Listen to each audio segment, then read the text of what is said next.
জামাইকে জামাই তোলা স্টাইল মারবে জিন্সের প্যান্টের সামনে চেয়ার কাটা। আচ্ছা দেখো আমার মা না একটু চোখে কম দেখে, যখন জামা কিনতে যাচ্ছে তো চশমা পরে দেয়। তোর মা কম হেঁটে সামনে ধারে চেয়ারটা কাটা দিচ্ছে আর কি।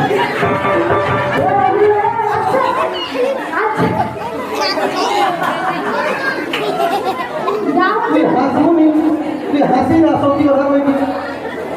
হাসলে কি হবে? লজ্জাও লাগেনি তোর বাপে, আরে আমি গুণগান করতে তুই আর হাসু। তুমি যদি এরকম আমার বাপের ঘরে যদি অপমান করো তার অপমান হবে, তোমার অপমান হবে, আমার না। ভুল করছি তো জীবনে, বিশাল বড় ভুল করছি। তুমি তো আমি করছি। তুই হ্যাঁ আমি।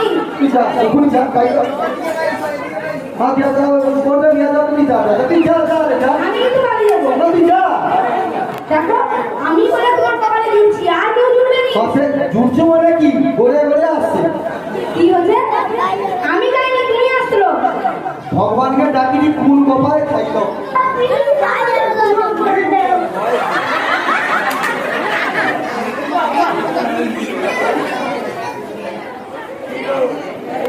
আচ্ছা তোমাকে সব লোকের লক্ষ্মী ভান্ডার টাকা ঢুকছে?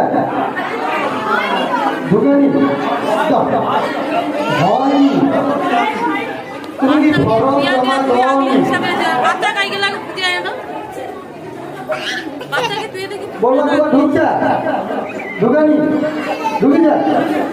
তাহলে আমার সমস্যা ঢুকছে।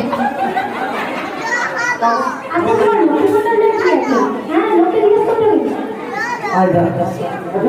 মানে আমার সারাদিন আমার ঘরে রইবে, আমার খাবে, আবার আমার পায়খানা করে হাঁটবে, আমি জিজ্ঞেস করতে পারবো না।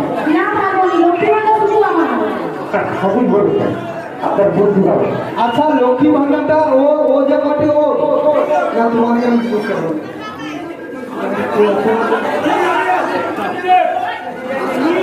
না বলতে তুমি, আমি বলছি তুমি না, ঠিক আছে। হ্যাঁ ও কাকা লক্ষ্মী ভান্ডার কালকে হ্যাঁ হ্যাঁ বলতে পারে, সত্যি কথা বলছি বলতে কালকে লক্ষ্মী ভান্ডার কালকে। হ্যাঁ তুই তোমার লক্ষ্মী ভান্ডার